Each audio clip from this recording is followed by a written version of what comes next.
تاخیر ہمارے مہمان مقرر جناب حضرت علامہ حافظ اکرم حسین قادری صاحب دامت برکاتہم العالیہ، ان کی خدمت میں بسط احترام میں گزارش کروں گا وہ تشریف لائیں، اپنے خطاب ذی نواز سے ہم سب کے دلوں اور قلوب و اذہان کو منور کریں۔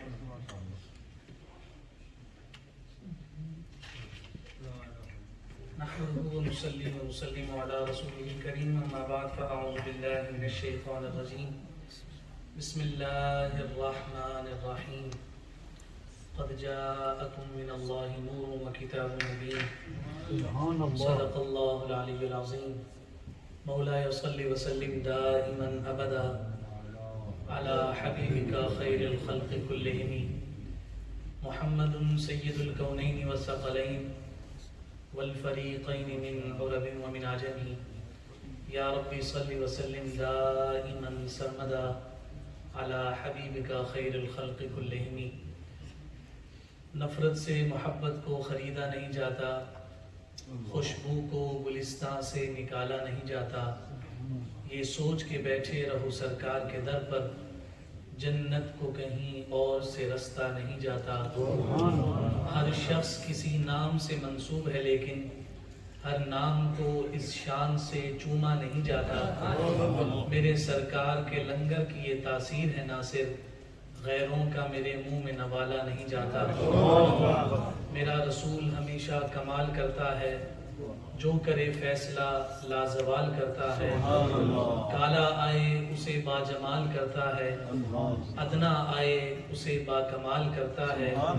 میرے حبیب کو شمس و قمر سے مت پہچان، یہ چھوٹے کام اس کا بلال کرتا ہے۔ انتہائی معزز اور محترم لائق صد احترام صد تکریم اسٹیج کی رونق اور زینت، معزز اور محترم علماء کرام، مشائخ اعظام، سادات کرام، حفاظ کرام اور قرۂ کرام، ذی قدر و ذی احتشام، معزز محترم اور محتشم سامعین گرامی قدر، اللہ رب العزت کی توفیق اور عنایت سے آج کے اس انتہائی عظیم اور بابرکت دن میں سب سے عظیم ذکر کے لیے ہم سب یہاں جمع ہیں۔ خالق کائنات ہم سب کی حاضری اپنی پاک بارگاہ میں منظور اور مقبول فرمائے۔ وقت کی تنابیں کھینچی ہوئی ہیں اور نقیب محفل اور میزبان محفل کی آزمائش کو مسلسل آپ بھی اور میں بھی ملاحظہ کر رہا ہوں، تو ان کی آزمائش کو اور امتحان کو مزید بڑھانے کی بجائے جتنا وقت مجھے دیا گیا ہے میں اس وقت کے اندر اپنی گفتگو کو سمیٹنے کی کوشش کروں گا۔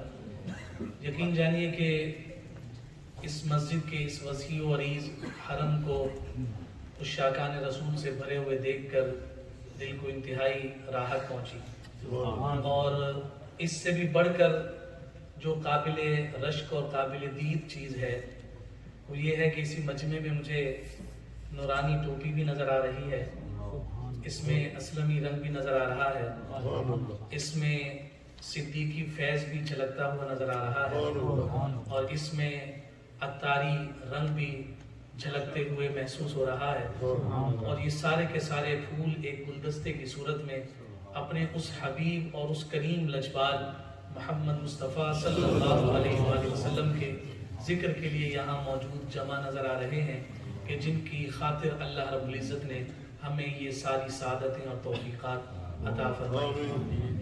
علامہ نواز ہزاروی صاحب دامت برکاتہم العالیہ سے ایک دیرینہ سا تعلق ابھی فون کے درمیان کی کال ایک آ گئی اور اس میں تعلق نکل آیا کہ ایک بہت اچھے دیرینہ ساتھی اور دوست ہیں مفتی محمد عاصم صدیقی صاحب کراچی میں، وہ ہمارے ایک طرح سے لنگوٹی دوست ہیں۔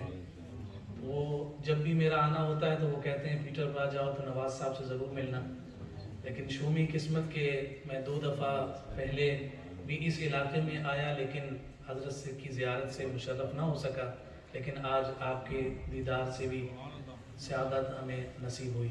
اللہ رب العزت ان محبتوں کو سلامت رکھے اور یہ ساری کی ساری محبتیں بہر صورت فیض مصطفیٰ کریم صلی اللہ علیہ وسلم۔ ہماری کوئی حیثیت یا ہماری کوئی مجال نہیں، یہ جو ساری ذکر کی مجلس سجی ہے اس میں بھی ہمارا کوئی کمال نہیں، مجلس بعد میں سجتی ہے، اجازت پہلے مصطفیٰ سے ملتی ہے۔ اس کی ایک مثال ہمارے مفسرین نے، صاحب عقیدہ مفسرین نے بیان کی ہے۔ عالم ارواح کی 2 مجالس کا تذکرہ قرآن نے کیا ہے۔ انسان کی تخلیق سے پہلے عالم ارواح کی 2 مجالس کا تذکرہ ہے۔ ایک مجلس میں موضوع توحید تھا اور ایک مجلس میں موضوع نبوت رسالت محمدی صلی اللہ علیہ وسلم۔ وَإِذْ أَخَذَ رَبُّكَ مِنْ بَنِي آدَمَ مِنْ ظُهُورِهِمْ ذُرِّيَّتَهُمْ وَأَشْهَدَهُمْ عَلَىٰ أَنفُسِهِمْ أَلَسْتُ بِرَبِّكُمْ قَالُوا بَلَىٰ۔ یہاں فرمایا کہ یاد کریں اس وقت کو کہ جب آپ کے رب نے تمام بنی آدم کو جمع کیا، اپنے بھی پرائے، تمام بنی آدم کو، آدم کی جملہ اولاد کو، ان کی ارواح کو جمع کیا اور ان سے اپنی ذات کے حوالے سے یہ سوال کیا، کیا میں تمہارا رب ہوں؟ جواب ملا، مولا تو ہمارا رب ہے۔ ایک اور ہمیں مجلس سجی ہوئی نظر آئی جس میں موضوع نبوت رسالت ہے اور نبوت و رسالت محمدی صلی اللہ علیہ وسلم ہے۔ اس میں پوری بنی آدم جمع نہیں ہے، اس میں سارے انسان جمع نہیں ہیں، اس میں اپنے پرائے سارے جمع نہیں ہیں، بلکہ وہ جمع ہیں جو رب کو سب سے زیادہ محبوب ہیں۔ وَإِذْ أَخَذَ اللَّهُ مِيثَاقَ النَّبِيِّينَ لَمَا آتَيْتُكُم مِّن كِتَابٍ وَحِكْمَةٍ ثُمَّ جَاءَكُمْ رَسُولٌ مُصَدِّقٌ لِّمَا مَعَكُمْ لَتُؤْمِنُنَّ بِهِ وَلَتَنصُرُنَّهُ۔ محبوب اس وقت کو بھی یاد کرو کہ جب ہم نے تمام نبیوں کو جمع کیا اور پھر ہم نے ان سے یہ وعدہ لیا کہ تمہاری رسالت کا ڈنکا بج رہا ہوگا، تمہاری کتاب پر عمل کیا جا رہا ہوگا، تمہارے قول اور تمہارے فعل سے دنیا چل رہی ہوگی، لوگ عزتوں کے تاج تمہارے قدموں میں اور تمہارے پاؤں میں بچھائے ہوئے نظر آئیں گے، تم پر جان نچھاور کرنے پر آمادہ ہوں گے۔ سارے نبیوں اور رسولوں سن لو، جب ہر طرف تمہارا نام ہوگا، اگر اس درمیان میرا مصطفیٰ محبوب تمہارے درمیان آ جائے، اپنی سلطنت چھوڑ دینا، اپنی بادشاہت چھوڑ دینا، اپنی نبوت کی اس تبلیغ کو چھوڑ دینا، میرے رسول پر ایمان لا کر اس کی نبوت کا اعلان کر کے اس کے مددگار بن جانا۔ میں تم سے یہ عہد لیتا ہوں، بتاؤ عہد قبول کرتے ہو؟ ساروں نے کہا مولا ہم تیرے اس عہد کو قبول کرتے ہیں۔ جواب ملا پھر گواہ رہنا، یہ وعدہ ہو گیا، تمہارے اس وعدے پر میں بھی گواہ ہو گیا، اور پھر یہ میلاد قیامت تک کے لوگوں کو بتاتا رہے گا کہ جناب جہاں مصطفیٰ کا ذکر ہوتا ہے وہاں اور کوئی نہیں بیٹھتا، وہی بیٹھتا ہے جو رب کا محبوب ہوتا ہے۔ ہر ایک کے سامنے اپنے محبوب کا ذکر نہیں کیا، نبیوں کے سامنے ذکر کیا ہے۔ آج اگر ذکر مصطفیٰ کی مجلس میں اور آپ موجود ہیں تو پھر یہ جان لیجئے اللہ رب العزت نے اپنے محبوب کے کرم سے ہمیں اپنی حبیب اور اپنے حبیب کی اس محبت کی برکت سے اپنا قرب خاص بھی عطا فرما رہا ہے۔ سبحان اللہ۔ کیونکہ یہ ہر کسی کے بس کی بات نہیں، ہر کسی کی مجال نہیں کہ وہ کائنات کے تاجدار صلی اللہ علیہ وآلہ وسلم کی بارگاہ میں یہ خراج پیش کر سکے۔ اعتراض ہمارے پاس تو بہت سارے آتے ہیں، کس کس کا جواب دیا جائے؟ ایک اعتراض تو یہی ہے کہ جناب یہ تیسری عید کہاں سے آ گئی؟ دوسرا اعتراض یہ ہے کہ جناب یہ 12 ربیع الاول کہاں سے ولادت کا دن ہو گیا، 9 ہے یا 10 ہے؟ اور تیسرا کہ خوشی منانا کہاں لکھا ہے؟ تو ہم ان سے یہ کہتے ہیں کہ اگر آپ کو پریشانی عید کے لفظ سے ہے تو آپ عید کہے بغیر خوشی منا لیں۔ اگر آپ کو پریشانی 12 ربیع الاول سے ہے، ہم آپ سے نہیں کہتے کہ 12 ربیع الاول کو خوشی منائیں، آپ اگر 6 تاریخ کہتے ہیں 6 کو خوشی کر لیں، 9 کو کہتے ہیں 9 کو کر لیں، 10 کو کہتے ہیں 10 کو کر لیں، ہمیں آپ سے کوئی جھگڑا نہیں، خوشی مناؤ۔ اگر آپ یہ کہتے ہیں کہ خوشی نہ مناؤ تو پھر ہم ان کو جواب میں یہی کہیں گے کہ پھر یہ مسئلہ میرا یا تمہارا نہیں ہے، یہ مسئلہ اس کا مسئلے کو حل ہی کر گئے حکیم الامت کے، جنہوں نے کہا نصیب چمکے ہیں فرشیوں کے کہ عرش کے چاند آ رہے ہیں، جھلک سے جن کی فلک ہے روشن وہ شمس تشریف لا رہے ہیں، نثار تیری چہل پہل پر ہزار عید ربیع الاول، سوائے ابلیس کے جہاں میں سبھی تو خوشیاں منا رہے ہیں۔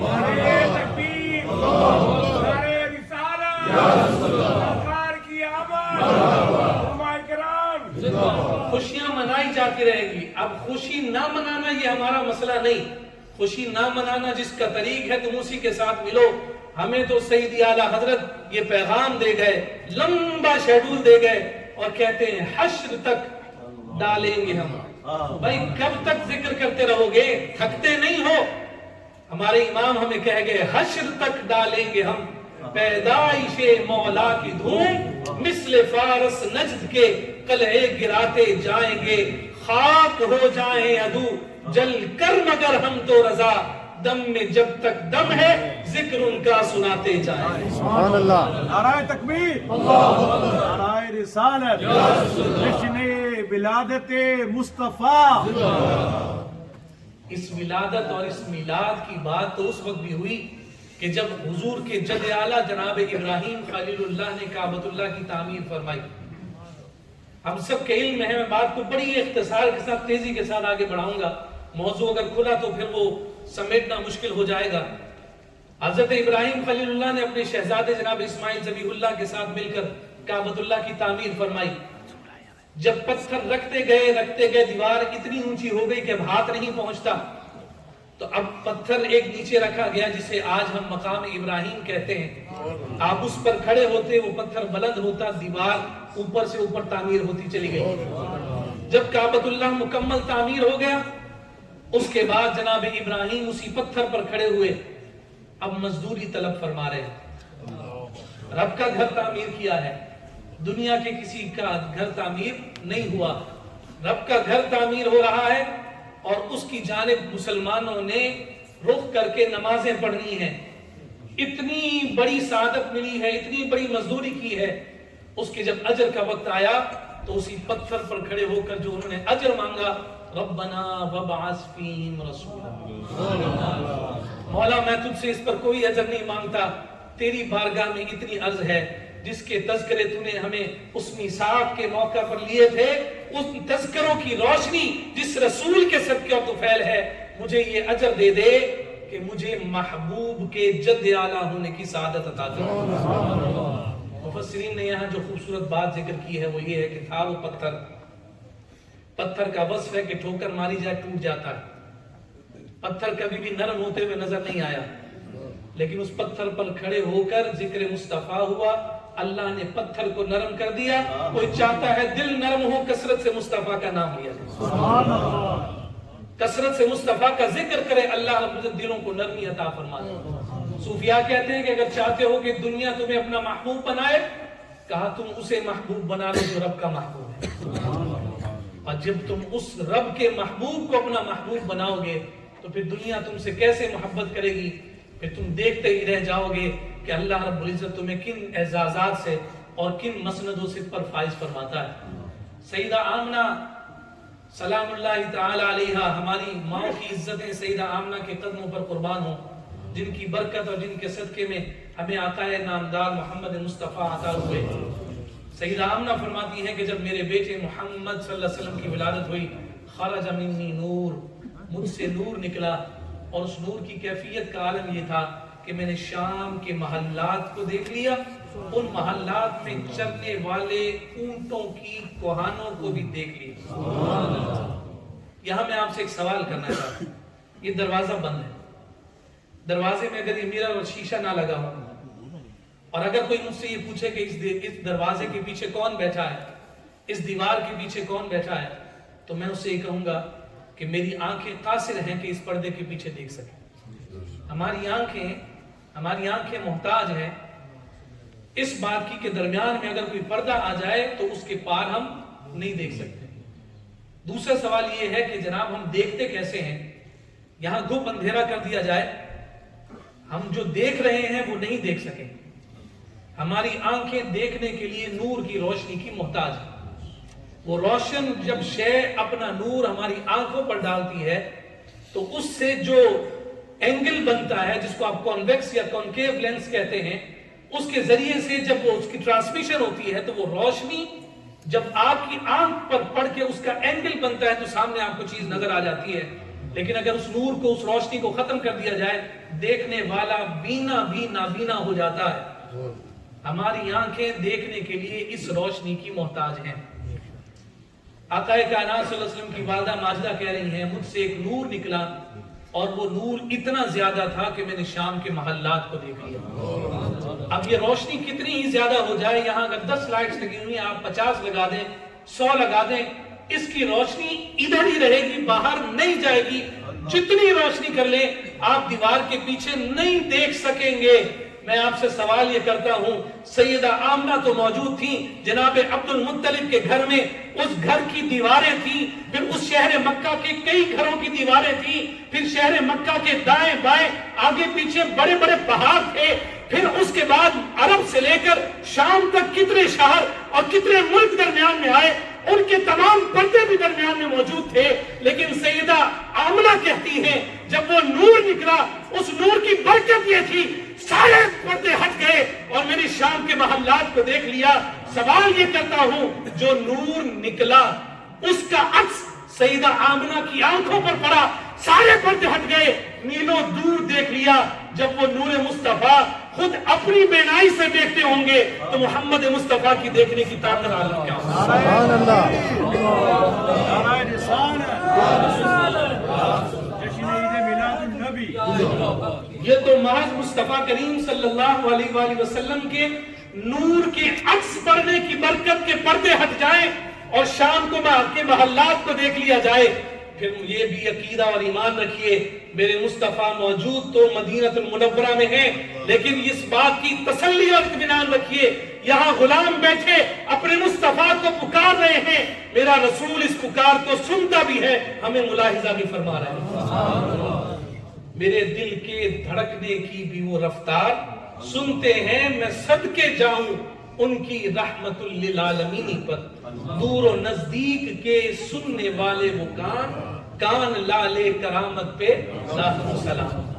یہاں بات ہوئی، علامہ نواز ہزاروی صاحب نے بھی کی اور ہمارے فاضل دوست جنہوں نے انگلش میں گفتگو فرمائی، گلہار شریف کا فیض ان میں جھلک رہا تھا، اور انہوں نے بھی جو بات ذکر کی کہ ہمیں ان اعمال کی جانب متوجہ ہونا ہے کہ جو حضور نبی رحمت صلی اللہ علیہ وآلہ وسلم کے قلبی تسکین کا ذریعہ اور سامان بنے.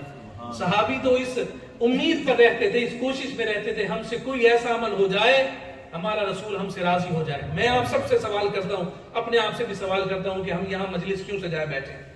اس لیے کہ ہم اپنی خوشی کا اظہار کر سکیں. آپ نے جلوس کیوں نکالا؟ تاکہ لوگوں کو پتہ چلے کہ حضور کی آمد کا ہمیں جو ہے استقبال کی خوشی ہے.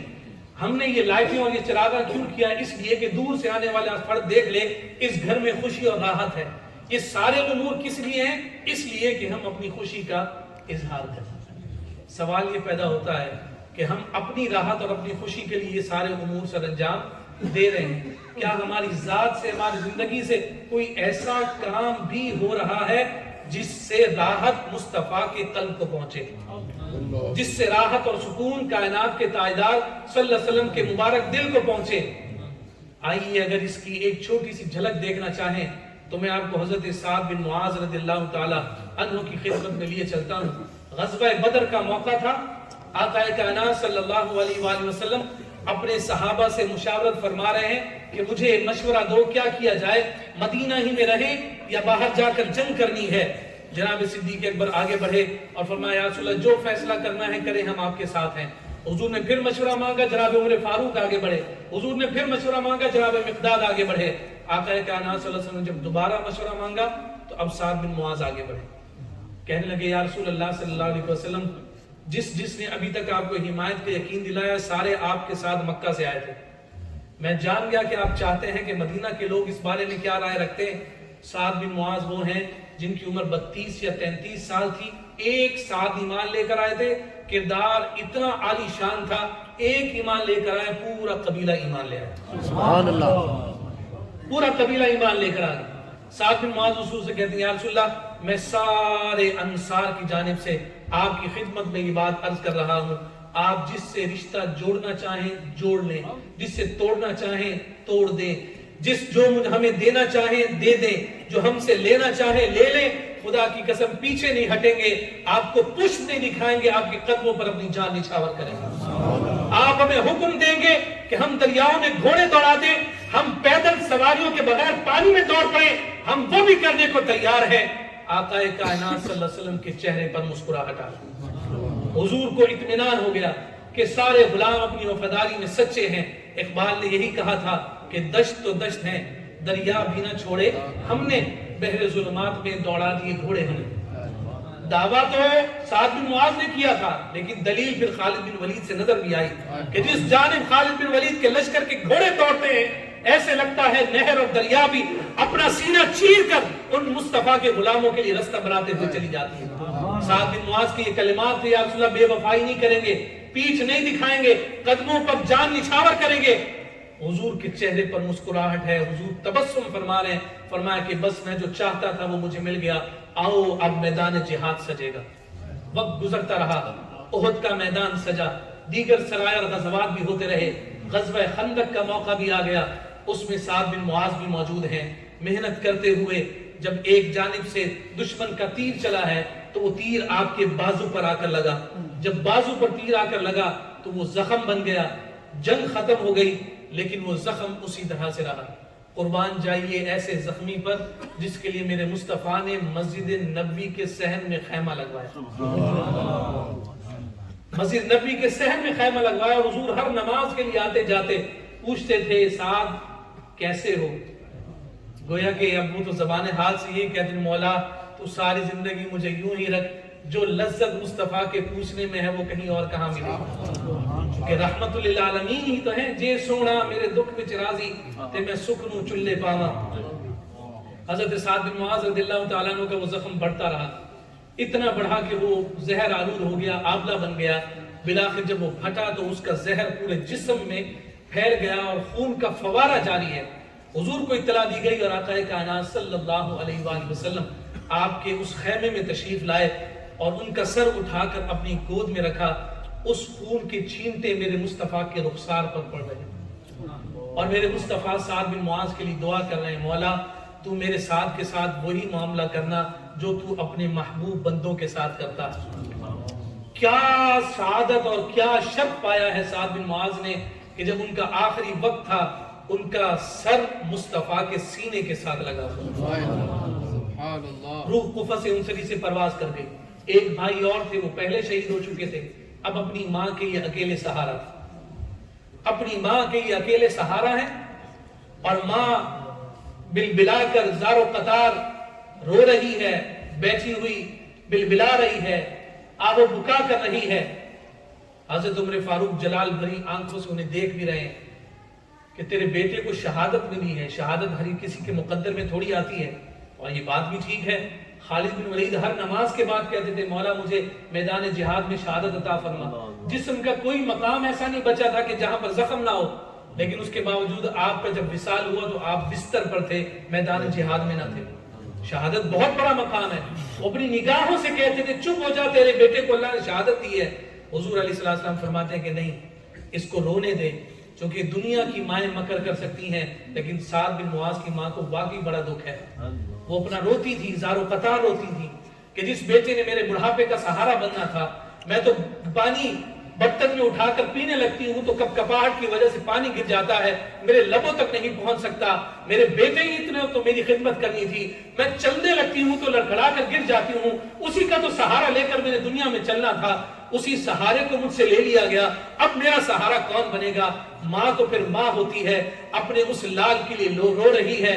کائنات کے تاجدار نے بھی پھر کمال کرم اور شفقت فرمایا، سعد بن معاذ کے لیے قبر تیار کی گئی، اور قبر میں خود کائنات کے تاجدار صلی اللہ علیہ وسلم اترے ہیں اور حضرت سعد بن معاذ کو اپنے ہاتھوں سے قبر میں اتارا۔ امام زرقانی نے یہاں ایک بات ذکر کی ہے، فرمایا کہ جب حضرت سعد بن معاذ کی روح نکلی، اہتز العرش لموت سعد بن معاذ، کہ جب سعد کی روح نکلی ہے اللہ کا عرش جھوم رہا تھا کہ آج کسی اور کی روح نہیں، سعد کی روح ہماری مہمان بننے والی۔ آپ کا جب اٹھایا گیا جسد مبارک، جب آپ کا جنازہ اٹھایا گیا تو جنازہ ہلکا پھلکا ہو گیا، دشمن تانا دینے لگے، دیکھا یہ ہمارے خداؤں کو برا بھلا کہتے تھے، ان کو ان خداؤں کی بد دعا لگ گئی ہے۔ حضور کی خدمت میں جب حاضر ہو کر عرض کی یا رسول اللہ دشمن یوں تانا دیتے ہیں، جواب میں نبی رحمت صلی اللہ علیہ وسلم نے فرمایا کہ جھوٹ بولتے ہیں، میرے ساتھ کا جنازہ اس لیے ہلکا ہو گیا ہے کہ رب کے 70,000 فرشتے ساتھ کے جنازے کو کندھا دینے کے لیے آئے۔ اب بات آگے چلی، حضور علیہ السلام نے خود اپنے ہاتھوں سے انہیں قبر میں اتارا، باہر تشریف لائے، خود مٹی ڈالی، دعا فرمائی، واپس جانے لگے، وہ ماں پھر رو رہی تھی۔ اب حضور علیہ السلام نے جو جملے کہے اس پر میں بات کو اختتام کی جانب لے جا رہا ہوں۔ ہمیں ذرا سوچنا ہے، سعد بن معاذ نے بدر کے میدان میں جاتے ہوئے جو کلمات کہے وہ ذرا مد نظر رکھیں۔ اب سعد بن معاذ رضی اللہ تعالیٰ عنہ کی والدہ کے پاس میرے رسول کھڑے ہوئے فرمایا کہ بی جان اب رونا چھوڑ دے، اب مت رو۔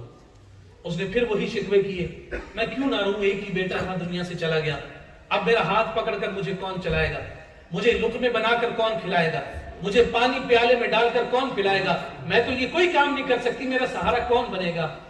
تو حضور علیہ السلام نے فرمایا کہ میں تجھے رونے سے اس لیے روک رہا ہوں، تیرا بیٹا قبر میں گیا ہے، اس سے پہلے اللہ رب العزت کسی سے مسکرا کر نہیں ملا، تیرا بیٹا قبر میں گیا ہے، رب نے مسکرا کر استقبال کیا۔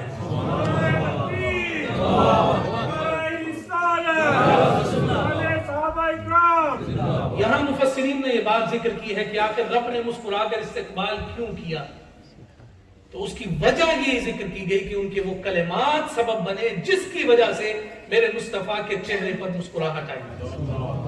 میلاد سجانے والے ہم سب کے لیے یہ پیغام ہے، کائنات کے تاجدار صلی اللہ علیہ وسلم نے فرمایا جعلت قرۃ عینی فی الصلاۃ، میری آنکھوں کی ٹھنڈک نماز میں رکھی ہے۔ اب آپ مجھے یہ بتائیے کہ کیا اس نماز کے ذریعے سے ہم نے آقا کائنات صلی اللہ علیہ وسلم کو خوش کیا؟ ہمارا سر خود بخود شرم سے جھک جائے گا، ہم ان نمازوں کا حق ادا نہیں کر رہے۔ آقا کائنات صلی اللہ علیہ وسلم نے فرمایا کہ تمہاری یہی اولاد ہے جو تمہاری بخشش اور معافی کا ذریعہ بنے گی۔ آقا کائنات صلی اللہ علیہ وسلم نے فرمایا، امام حاکم مستدرک الصحیحین میں ذکر کرتے ہیں کہ جب کوئی دنیا سے ماں باپ میں سے کوئی چلا جائے اور اس کی اولاد اس کی قبر پر آ کر سورہ یاسین کی تلاوت کرے، اللہ رب العزت 100 نور اس کی قبر میں داخل فرماتا ہے۔ اب میں آپ سے یہ سوال کرتا ہوں، ہم میں سے کتنی اولادیں ہیں جو سورہ یاسین پڑھنے پر قدرت رکھتے ہیں؟ ہم میں کتنی اولادیں ایسی ہیں کہ جن کو ہم نے BBA کروا دیا، MBA کروا دیا، کون سی ڈگریز ڈلوا کے CEO کے فرمز پر بڑی بڑے مسند پر بٹھا دیا؟ کیا ہم نے کبھی سوچا کہ وہ ہماری آخری رسومات بھی ادا کرنے کے اہل اور قابل ہیں یا نہیں؟ یا ایسا ہی ہوگا کہ جب ہم ماں باپ میں سے کوئی اس دنیا سے جائے گا تو ہماری اولاد کبھی شاہ صاحب کو، کبھی علامہ صاحب کو، کبھی مفتی صاحب کو، کبھی شیخ صاحب کو جا کر دروازے کھٹکھٹائے گی کہ حضرت آئیے، اب میت ہو گئی ہے، اب اس کا انتظام کیجئے، ہمارے پاس کرنے کو کچھ نہیں ہے۔ اگر ایسا ہی ہے تو میں بڑی ذمہ داری کے ساتھ عرض کر رہا ہوں، آپ نے اپنی اولاد کو سب کچھ دے کر بھی کچھ نہیں دیا۔ آخری 2 جملے ہیں بطور خاص والدین کے لیے اور بچوں کے لیے بھی۔ آج کے اس پرفتن دور میں جیسے علامہ ازہری صاحب نے فرمایا کہ دور بڑا مشکل اور آنے والا اس سے بھی مشکل ہوگا، اور نقیب المحفل نے فرمایا کہ دیگر گوں معاملات ہیں، اس سے بھی زیادہ کیفیات ہیں جو زبان پر بیان کی جا رہی ہیں۔ اس دور میں اگر ہم اپنی اولاد کو اتنا بنا دیں، خوش نصیب ہے وہ باپ۔ میں آپ کی تمام کی توجہ چاہوں گا اور علماء کی توجہ چاہوں گا کہ اس دور کی کامیابی کیا ہو سکتی ہے۔ خوش نصیب ہے وہ باپ جس کا جنازہ اس کا بیٹا پڑھائے۔ اس پیمانے پر بھی اگر آج کے والدین اپنی اولاد کو لے کر آ جائیں تو یہ بہت بڑی کامیابی۔ آپ وصیت کر جائیں، میرا پیر میرا جنازہ پڑھائے، میرا شیخ جنازہ پڑھائے، فلاں علاقے کے شیخ الحدیث کو کہیے گا میرا جنازہ پڑھائے کہ ان کی حدیث کی خدمت کی برکت سے میری مغفرت کا سامان ہو جائے۔ یہ ساری وصیتیں باعث برکت ہوں گی۔